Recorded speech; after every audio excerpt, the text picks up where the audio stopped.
से पिछली वाली भी आप लोगों ने याद करी होगी। माँ के घट जिन धुनी अब प्रगति। चलिए, अब प्रत्येक रविवार को जो थोड़ा अपन प्रश्नोत्तर का देखते हैं, किसी को कोई प्रश्न हो तो पूछें।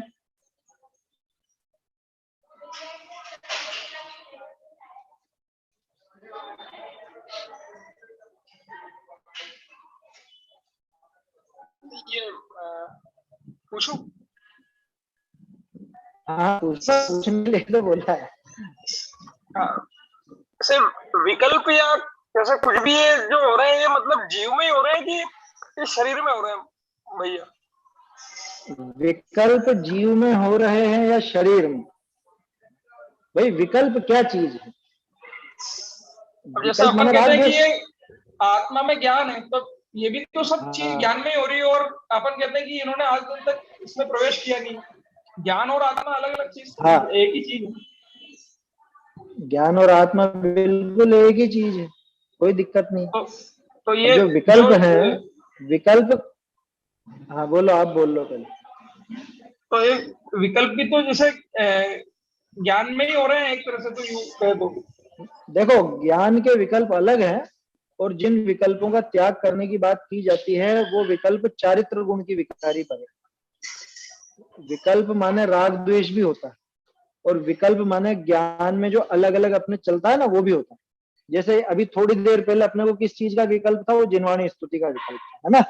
अभी वो अपन अब किसको जान रहे? अब आपने जो प्रश्न किया इसका उत्तर पे अपन चर्चा कर रहे हैं, इस बात को जान रहे। आप इस बात को सुन रहे हो, इन शब्दों को जान रहे हो, तो ये ज्ञान के अलग अलग विकल्प है ना। अच्छा है, प्रश्न समझने लायक है, क्योंकि विकल्प शब्द से बहुत सी बार कंफ्यूज हो जाते हैं। विकल्प ज्ञान के भी होते हैं। विकल्प माने वो अलग अलग रूप, उसके अलग अलग जो बदलाव होता है, उनको भी विकल्प कहा जाता है। तो ज्ञान जो प्रति समय अपन अलग अलग चीजें जान रहे हैं, वो भी ज्ञान के विकल्प, ठीक है। दूसरा विकल्प कहलाता है चारित्र के विकल्प, जो राग द्वेष आदि विकल्प। कह रहे मेरे तो बहुत विकल्प खड़े हो जाते हैं, कोई ऐसी बात कह देता है तो मुझे तो बहुत विकल्प खड़े होने लग जाते हैं, माने राग द्वेष खड़े होने लग जाते हैं। तो राग द्वेष क्या है?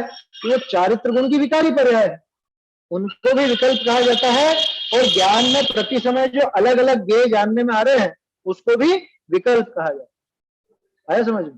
तो जहां ज्ञान का प्रकरण हो, तो ज्ञान तो हमेशा सविकल्प ही होता है, दर्शन निर्विकल्प होता है, ये अपन जानते हैं पहले। और चारित्र में सविकल्प होना मतलब राग द्वेष सहित हो। और चारित्र की निर्विकल्पता जब आत्मा अपने स्वयं में लीन हो, माने ज्ञान अपने आत्मा को स्वयं को जानने में लगे, वहां पे चारित्र की निर्विकल्पता होती है। एक चीज और, चारित्र निर्विकल्प हो सकता है, ज्ञान तो उस समय भी सविकल्प ही है। बात समझ में आ रही है? क्योंकि साकार पने को सविकल्पता कहा जाता है, और ज्ञान हमेशा साकार होता है, निराकार नहीं होता। दर्शन निराकार होता है। दर्शन और ज्ञान की बात करते हैं ना अपन, ज्ञान के पहले दर्शनोपयोग और फिर उसके बाद ज्ञानोपयोग, ऐसा अपन देखते हैं। तो दर्शनोपयोग निराकार है ना, उसमें आकार नहीं बनते, उसको विकल्प रहित कहा जाता है, वो हमेशा ही निर्विकल्प रहता है, चाहे वो संसारी हो चाहे सिद्ध हो, कोई भी, ठीक है। और ज्ञान तो हमेशा साकार ही रहेगा। वो किसी भी वस्तु को जानता है तो उसका आकार ज्ञान में बनता है, चाहे आत्मा को जाने, चाहे पुद्गल को जाने, किसी को भी जाने। आपके सामने जो भी वस्तुएं हैं, आप उन सबको जान रहे हो, वो सबके विकल्प है, वो सब सविकल्प ज्ञान है। तो ये बात किसकी करी अपन ने? ज्ञान के विकल्प में। दूसरा, मुझे ये अच्छा लगता है, मुझे ये बुरा लगता है, ऐसा होना पसंद है, ऐसा होना पसंद नहीं है, ये जो विकल्प है, ये चारित्र के विकल्प, ये राग द्वेष रूप है। समझ में?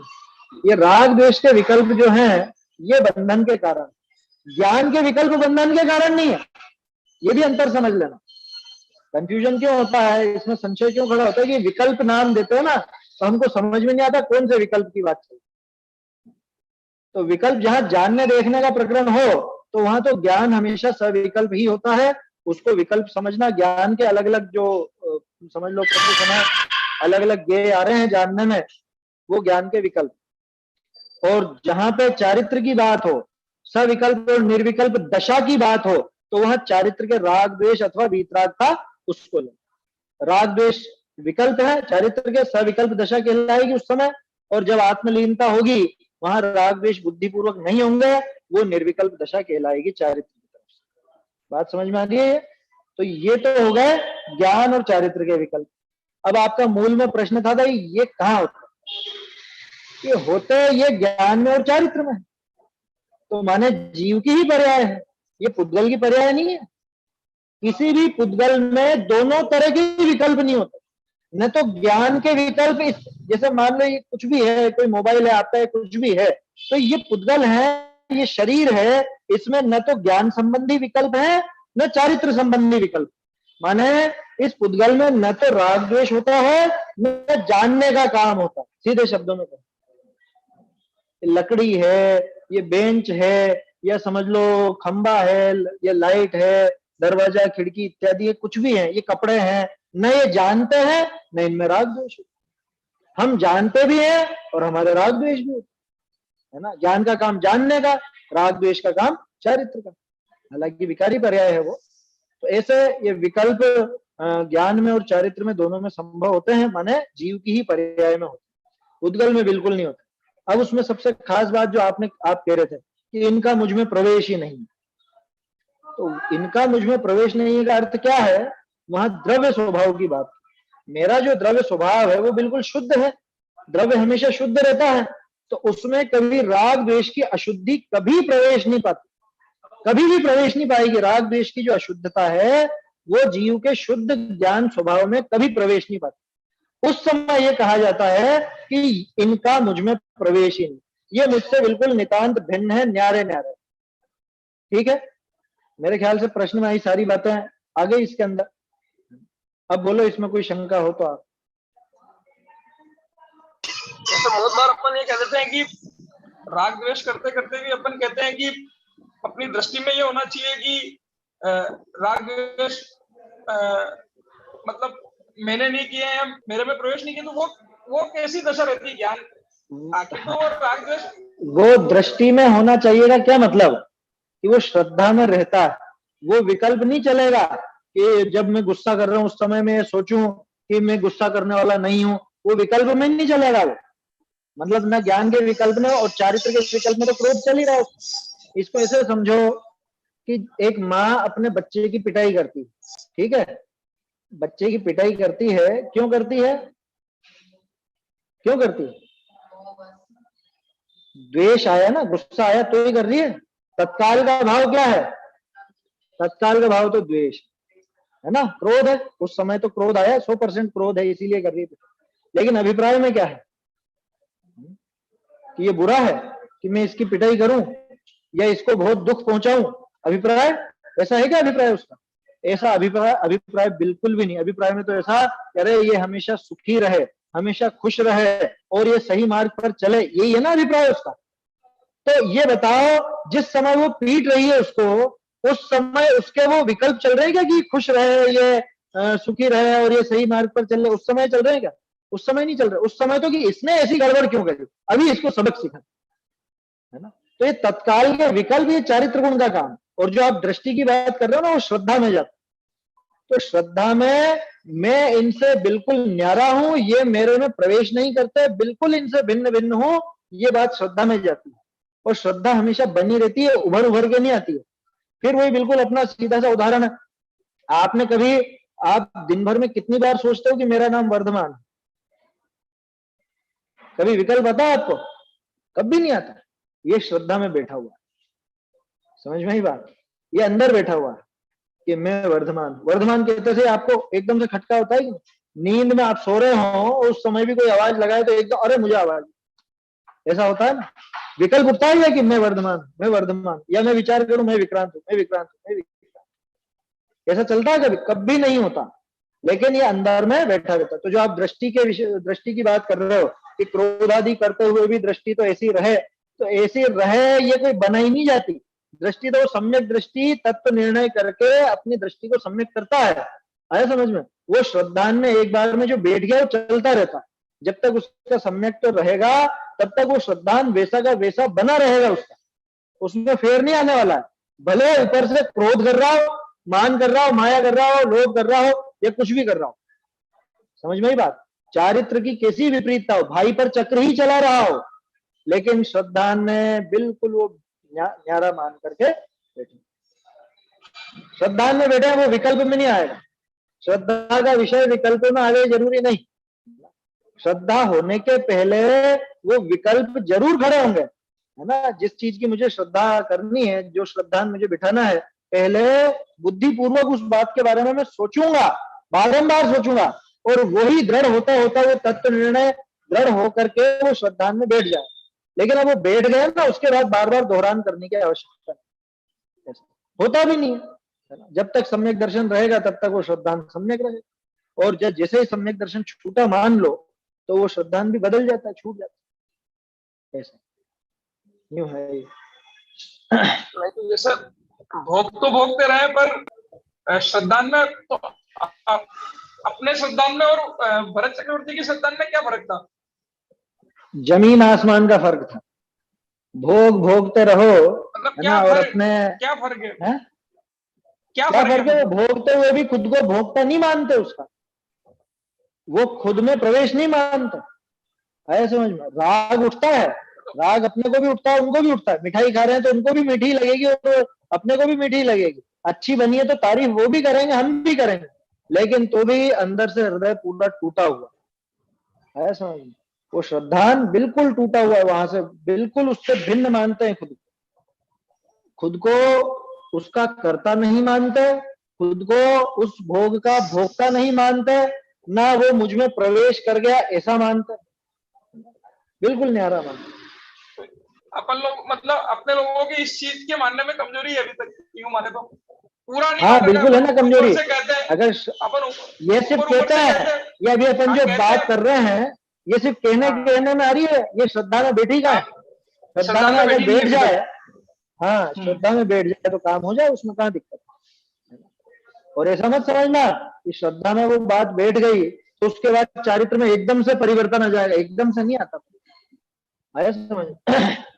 श्रद्धा में आपके ये बात बैठ गई कि मैं तो भोजन को ग्रहण ही नहीं करता, मैं तो खाना खाने वाला ही नहीं हूं, मैं तो शरीर से भी न्यारा हूं, ये बैठ गई, तो इसका अर्थ ये नहीं है कि खाना बना है तो आपको उसमें जो स्वाद आएगा आप उसमें कि अच्छा बना या बेकार बना ऐसा बोलोगे। वो तो राग अपना काम करेगा। पद्म पुराण का मैंने पहले भी उदाहरण दिया, राम जी का वो प्रकरण जरूर पढ़ो। तो सीता जब सामने से आ रही थी अग्निकुंड से पास होकर के, और फिर उसके बाद कैसी विचारधारा चल रही थी, उससे थोड़ा सा आपको हिंट मिलेगी कि कैसे ज्ञानी के विचारों में वो उथल पुथल चलती है ना, या श्रद्धान में किस तरह से बैठा रहता है और चारित्र में कैसा। श्रद्धान और चारित्र में ये अंतर रहता है ना, और ये आगे जाकर के मिलते हैं। मुनि दशा होती है तब ये श्रद्धान और चारित्र एक जैसे नजर आते हैं। श्रद्धान में यहाँ जो परिवर्तन आया है वो चारित्र में परिवर्तन नजर नहीं आता। श्रावक की दशा में देश चारित्र में थोड़ा बहुत आने लग जाता है, बाकी चौथे गुण स्थान तक तो कुछ मालूम ही नहीं पड़ेगा। समझ में आ रही बात? खुद को तो पड़ेगा, दूसरों को मालूम नहीं। दूसरों को मालूम पड़े ऐसा काम पांचवें गुण स्थान और छठे सातवें गुण स्थान में, ऐसा समझ। ठीक है, चलिए और कोई प्रश्न हो किसी का तो पूछिए।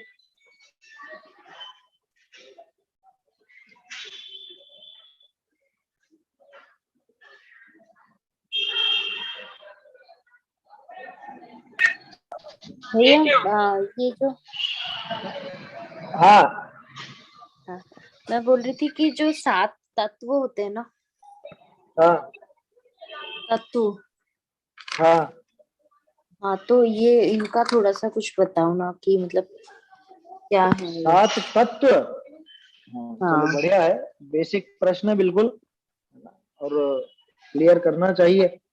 7 तत्व क्या चीज है? देखो, एक तो है द्रव्य, द्रव्य वाला पाठ पढ़ लिया। हाँ द्रव्य तो पढ़ा है। हाँ, जीव पुद्गल धर्म धर्म आकाश काल, ये तो द्रव्य, ठीक है ना। और जीव अजीव आश्रव बंध संवर निर्जरा मोक्ष, ये 7 तत्व हैं। अब तत्व में और द्रव्य में अंतर क्या, पहले तो ये समझो। जैसे मान लो ये कुर्ता, ये एक द्रव्य है ना। ये खिड़की, ये भी द्रव्य है। ये अलमारियां रखी हैं, ये भी द्रव्य है। ये पुस्तक भी द्रव्य है। ये शरीर भी द्रव्य है।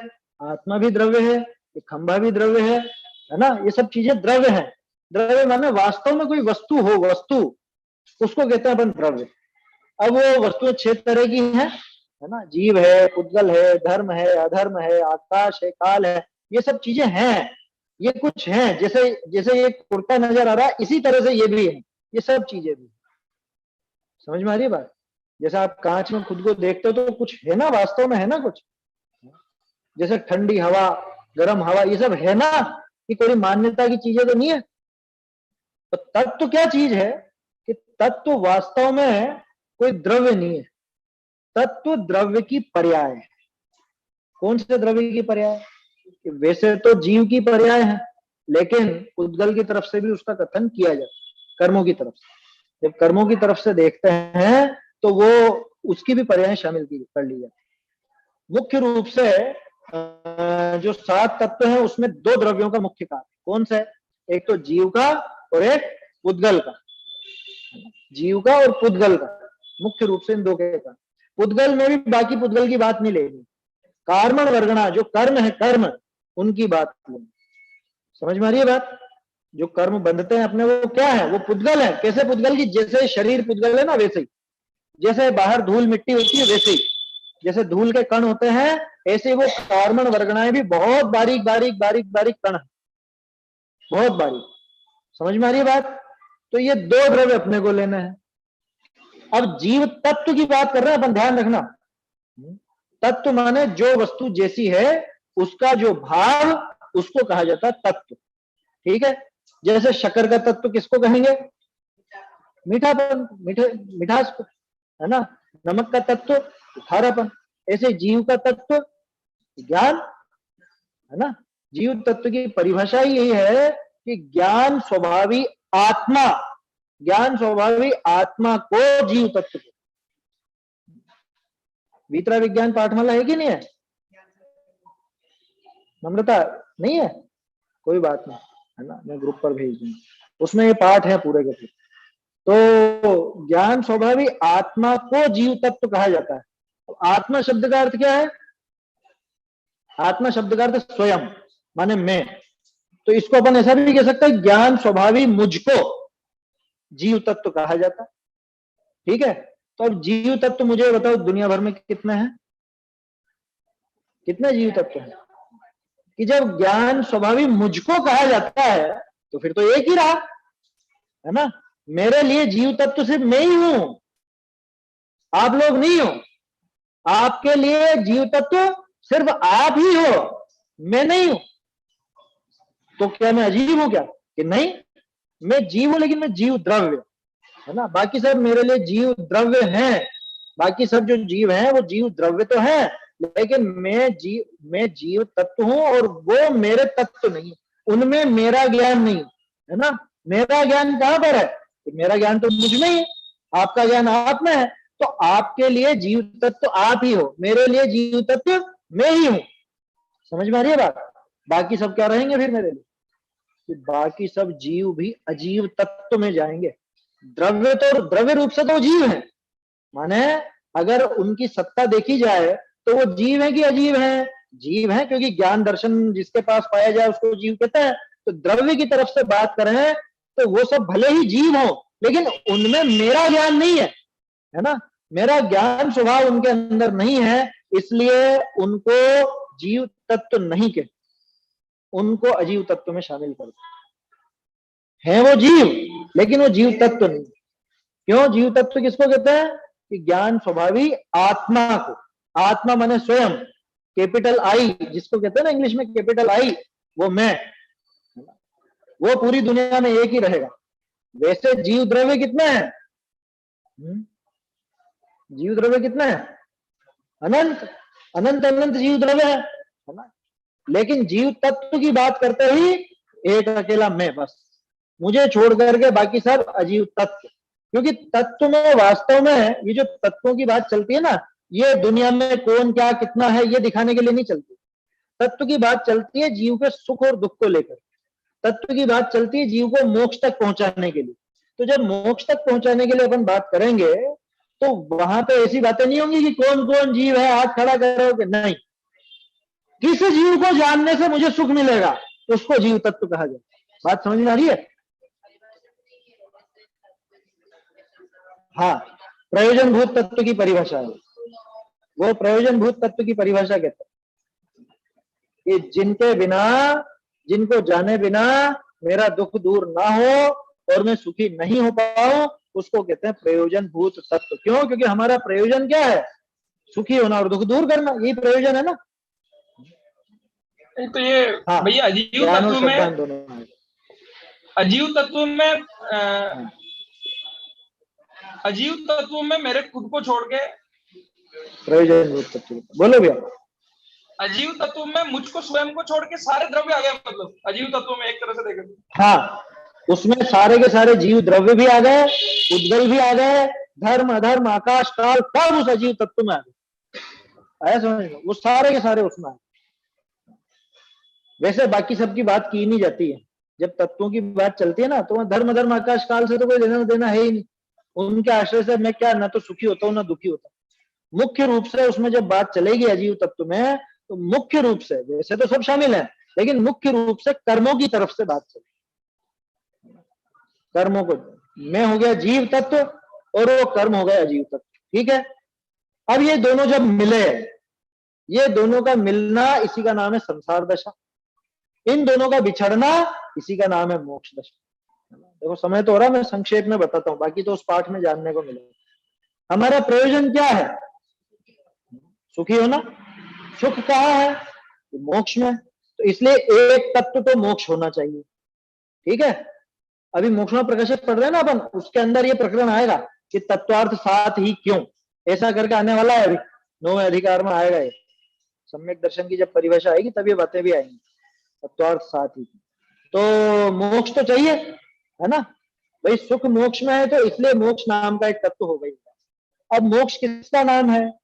कि सारे ही कर्मों का नाश हो जाना, कर्मों की तरफ से बात करें तो, और आत्मा की तरफ से बात करें तो सारे दुख का अभाव होकर के पूर्ण सुख की प्राप्ति हो जाना, उसका नाम मोक्ष।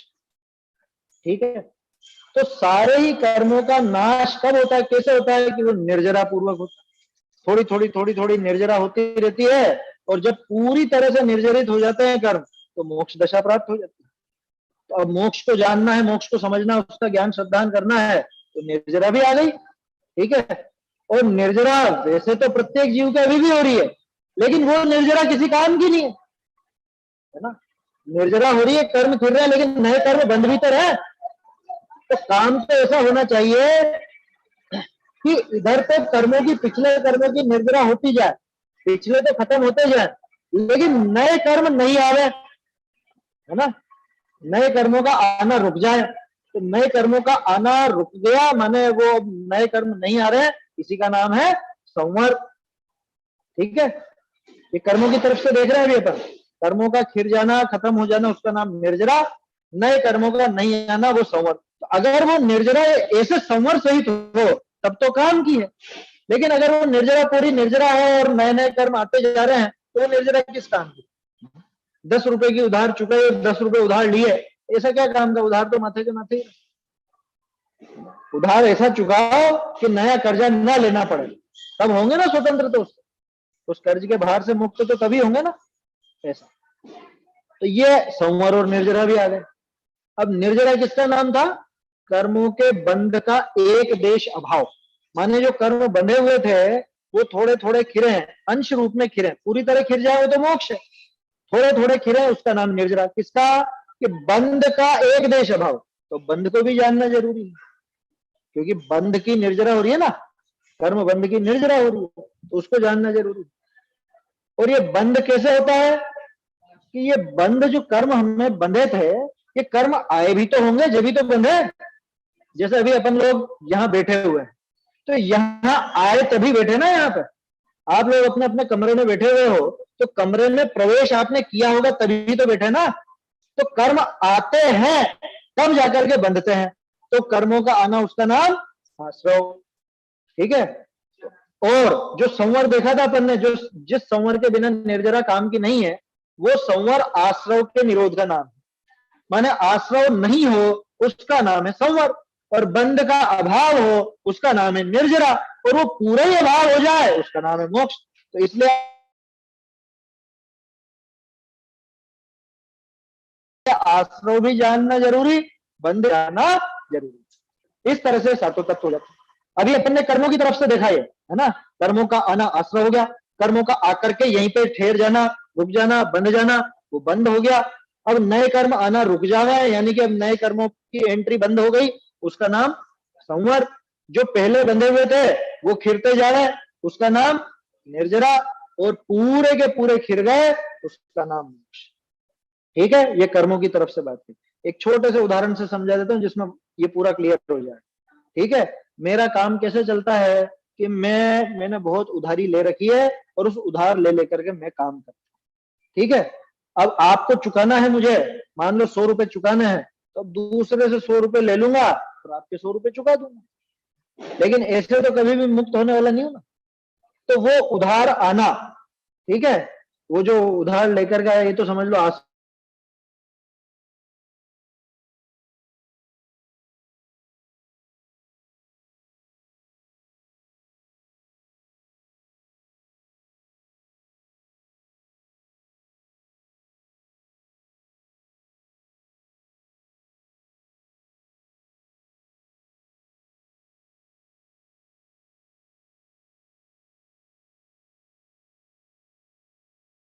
है मोक्ष।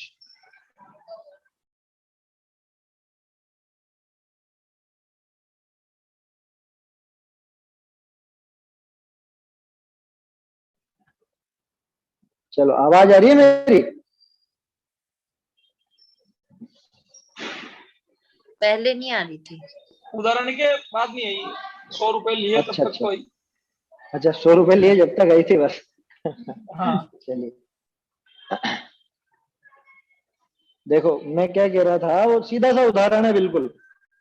जैसे आपसे मैंने उधार ले रखे हैं, अब आपको उधार चुकाना है मुझे, तो मैं क्या करता हूँ कि दूसरे जने से उधार लेता हूँ और आपको चुकाता हूँ।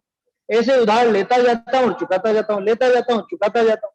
तो उधार जो लेता जा रहा हूँ ये तो हो गया आश्रय। अब उधार कंटिन्यू चल रहा है, पड़ा हुआ उधार, यह है बंध, है ना, और उसके फल में मुझे बार बार चुकारा करना पड़ता है, वो सब काम होता है।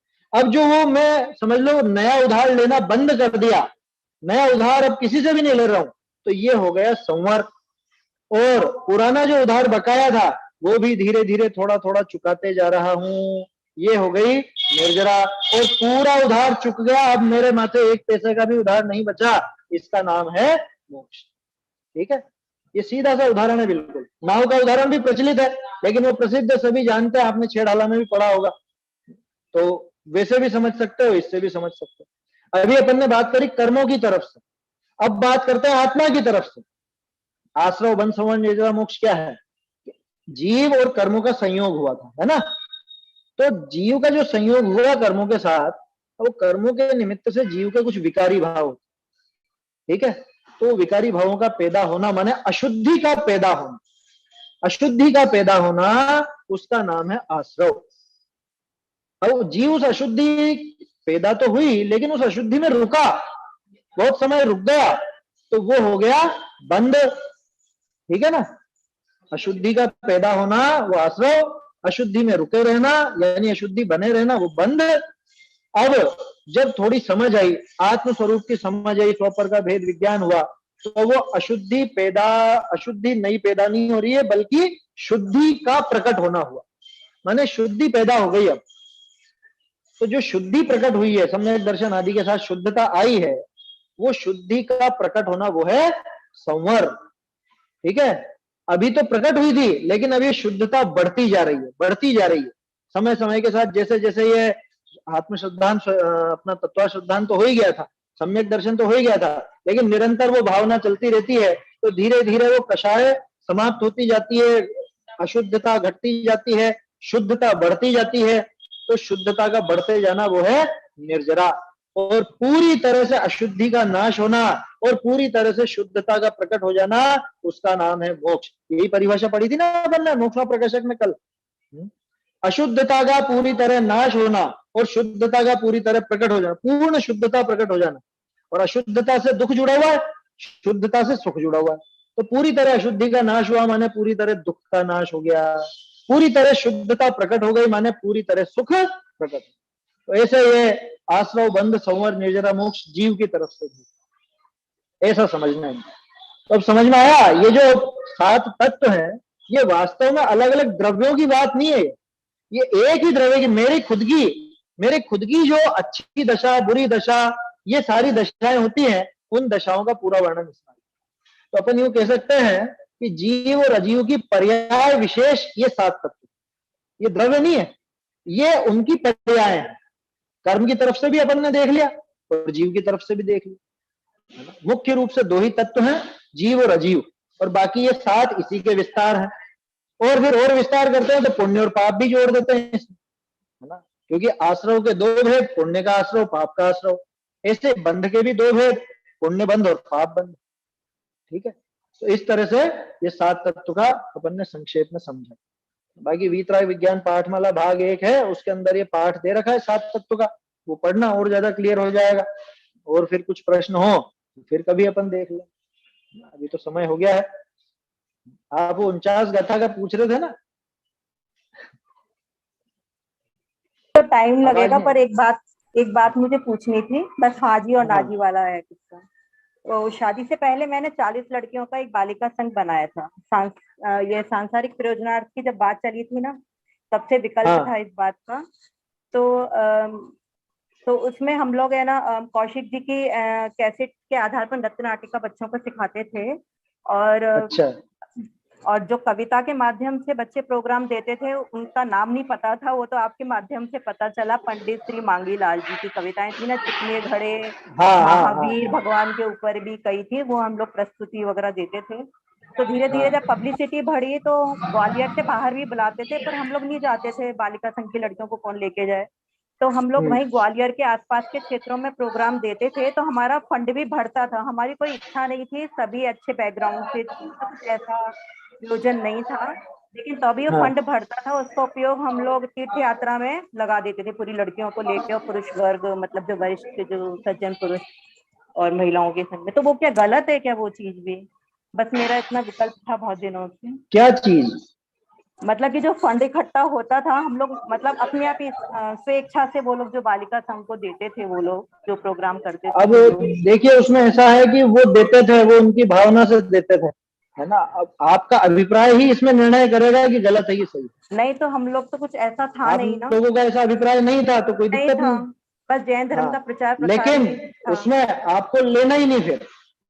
अच्छा, नहीं तो हम लोग अगर अपन समर्थ हैं, लड़कियों को देखिए इसमें ऐसा समझना, हाँ ठीक है, वो ले जाते थे। अब आप लोग सब समर्थ थे, आप सब अपने अपने मिला करके चले जाइए। या कोई अगर जैसे साधर्मी आपके ग्रुप को ये देना चाहता था कि भाई हमारी तरफ से ऐसा या हमारी तरफ से यही होता था, तो आप कह दीजिए कि हम तो भाई हम ऐसे पैसा वैसा नहीं लेंगे, हमारा कुछ भी ऐसा कार्यक्रम होगा तो हम आपको सूचित कर देंगे, आपको उस समय सहयोग करना हो तो कर देना। तो पैसा ही इकट्ठा नहीं होगा तो फिर वो झगड़े खड़े नहीं, कोई दिक्कत नहीं उसमें। आपका अभिप्राय पैसा इकट्ठा करने का तो था नहीं, बिल्कुल तो आपने वो धार्मिक जो भी कार्य किया, अपने आप लोगों ने प्रसन्न होकर के उसमें राशि दी, है ना, और उसको आप लोगों ने संभाला और फिर बाद में किया तो धार्मिक कार्य में उपयोग उसका, तो उसमें कोई ऐसी दिक्कत नहीं है। लेकिन फिर भी जैसे अगर आप लोग संपन्न है, तो इसमें मैं दूसरी दृष्टि से कह रहा हूँ, आप जब दूसरों की सहायता से वो काम कर रहे हैं तो उसमें आपके दान की भावना खत्म हो जाएगी। आपका दान क्या रहेगा उसमें? तो अगर आप खुद दान करना चाहते हैं, धर्म कार्य में लगाना चाहते हैं, तो आप बिल्कुल भी लेने का, खैर आशय तो था ही नहीं आपका लेने का, लेकिन वो लेने से बचे। और किसी की फिर भी जबरदस्ती की भावना ऐसी है कि नहीं साहब हमको भी करना है सहयोग, तो आप कहते हैं कि अभी हम बिल्कुल भी नहीं लेंगे क्योंकि हम फंड नहीं रखते हैं, आप तो जब हम काम करेंगे या कुछ भी ऐसा धार्मिक कार्य होगा हम सूचित कर देंगे, और सूचित करें उस समय आपके भाव हो तो आप जो करना हो कर देना। सीधी सी बात इसमें। क्योंकि एक लौकिक में आपको इसका संस्मरण बताता हूं। गांधी जी की आत्मकथा पढ़ी आप लोगों? गांधी जी की आत्मकथा है, आशु पढ़ी? सत्य के साथ मेरे प्रयोग इस तरह से है ना। गांधी जी की आत्मकथा है, प्रसिद्ध है, और उसमें वो ट्रस्ट वगैरह के संबंध में बहुत अच्छी बातें कहते थे, मतलब अच्छी लिखी है उन्होंने काफी। तो उसमें उन्होंने कहा कि पैसा इकट्ठा करो ही मत, बिल्कुल इकट्ठा मत करो। कि तो साहब काम कैसे चलेगा? कि जब काम करना हो उस समय लोगों को सूचना दो कि ये काम होने का है। अब आपको जिसको सहयोग करना हो आप तत्काल इकट्ठा हो जाएगा, और जितना जरूरी है उसके लिए मात्र उतना ही सीमित रूप से रखें, काम किया और काम किया।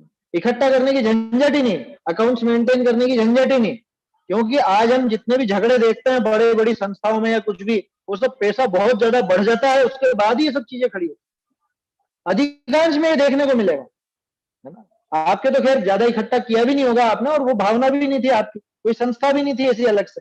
लेकिन इस तरह से अगर मान लो आपने कभी देखा होगा तो बहुत बड़े बड़े ट्रस्टों में या बहुत बड़ी संस्थाओं में आपस में बहुत झगड़े देखने को मिलते हैं। वहां पे वो राजनीति रूप से ही चुनाव वगैरह किए जाते हैं। क्यों? कि मैं अध्यक्ष बनूंगा, मैं अध्यक्ष बनूंगा, मैं मंत्री बनूंगा, मैं कोषाध्यक्ष बनूंगा। ये झगड़े क्यों होते हैं? चुनाव तो हमारे में भी हुए थे, चुनाव तो हमारे है? में भी हुए थे। दिगंबर जैन पंचायती मंदिर में 5 साल में अध्यक्ष रही। वो सब जगह होते हैं, वो सब जगह होते हैं साहब, है ना। वो तो क्या है, हर गांव गांव की कहानी है, और विशेष तौर पर 10 लक्षण के आखिरी दिन होते ही होते हैं, इसी बात पे झगड़े रहते हैं। क्या अब तुम गद्दी छोड़ो, वो हम संभालेंगे, ऐसा होता है।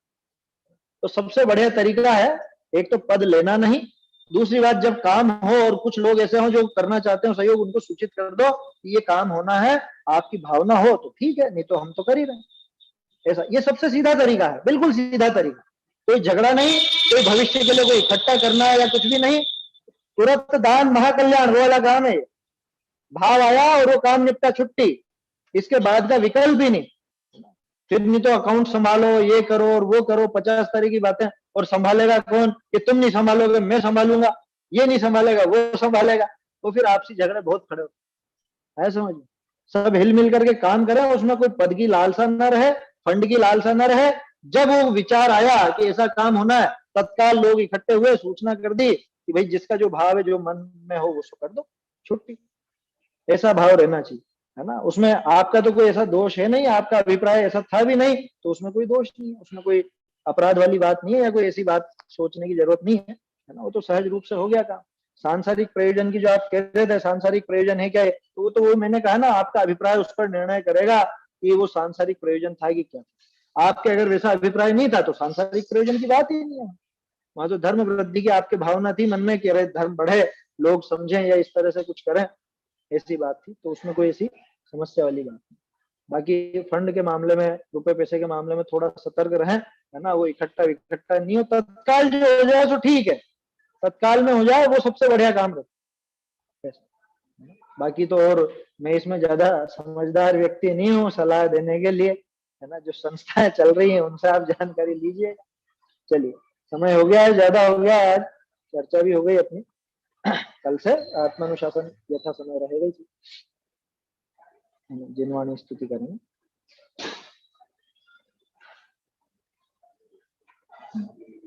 निका स्मरण प्रतिक्षण ही करो रे, भव के अनंत दुख को क्षण में हरो रे।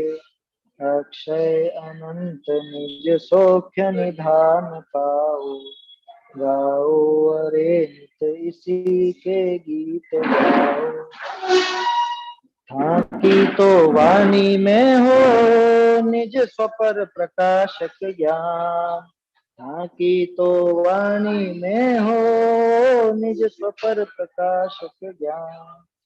एक ही भाव भये जड़ चेतन तिनकी करत पिछान, एक ही भाव भये जड़ चेतन तिनकी करत पिछान।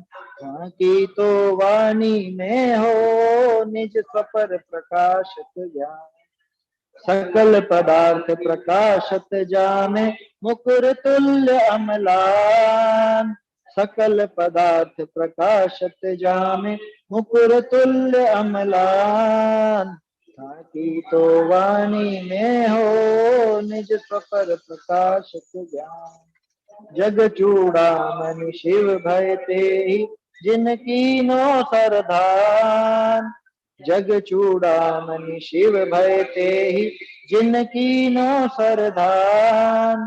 थाकी तो वाणी में हो निज स्वपर प्रकाशक ज्ञान। भाग चंद बुध जन ताही को निश दिन करत बखान, भाग चंद बुध जन ताही को निश दिन करत बखान। थाकी तो वाणी में हो निज स्वपर प्रकाशक ज्ञान।